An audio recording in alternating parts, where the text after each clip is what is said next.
Our next speaker is Candis Eckert, and the title of her talk is Too Small for Their Desks, Too Big for Wonder.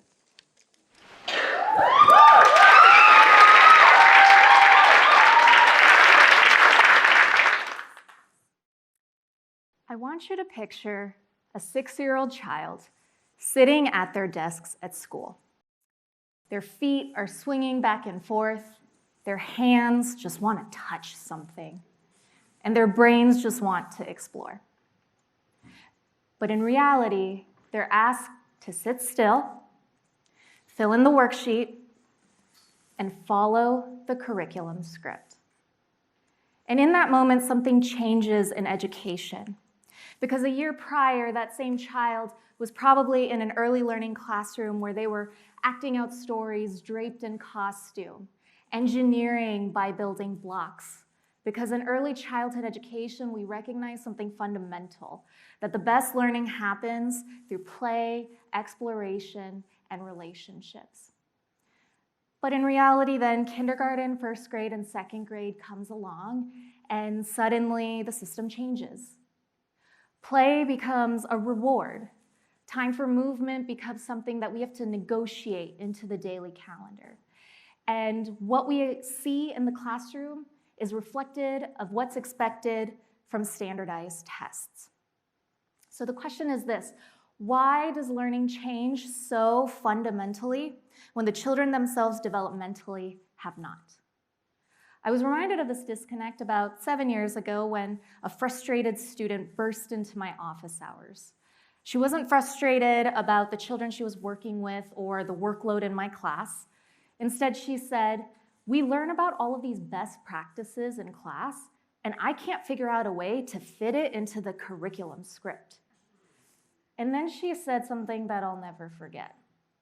She said, "Some of these kids' feet don't even touch the floor, and yet we're expected to have them sit there all day. How could things change in just a year or two?" Because the reality is, the science of child development doesn't change or stop once a child turns 5 and enters kindergarten. They're still curious. They still want to explore. But the reality is we go from developmentally responsive environments to academically accelerated ones overnight. And when that happens, two things occur. Teachers feel pressure to teach in ways that they know might not be best practice. And children soon learn that schools are not a place for curiosity. They're a place for compliance. So if we're solving for X tonight, how do we fix this disconnect? I think there's 3 things that we can do. First, we build true P3 systems. Right now, elementary education and early childhood education operate as totally separate worlds. Universities can invest in teacher preparation programs that focus on that birth through 3rd grade continuum. And then school districts can advance that further when they work with preschool through 3rd grade teachers. Imagine this: a preschool teacher and a 1st grade teacher are sitting at the same planning table. The preschool teacher shares how block play connects to spatial reasoning, and then the 1st grade teacher realizes that that connects with an early geometry lesson that they're just about to teach, so they figure out a way to bring in that block play. When teachers learn and develop together across grade levels, then play no longer is seen as something that just preschool does. Second, we are more intentional with our partnerships between school districts and universities.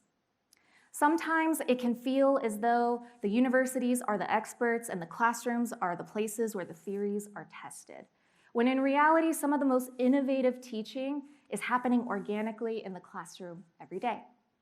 So what if teachers contributed to the university curriculum? Professors sat on advisory boards for the schools. And mentor teachers are seen as co-teachers, not just hosts, for the student teachers. And third, we rethink accountability when it comes to early learning. Because right now, it's primarily assessed through test scores. So instead of asking, can the child pick the right answer, we ask, can the child explain their thinking? Can they find a solution with a partner?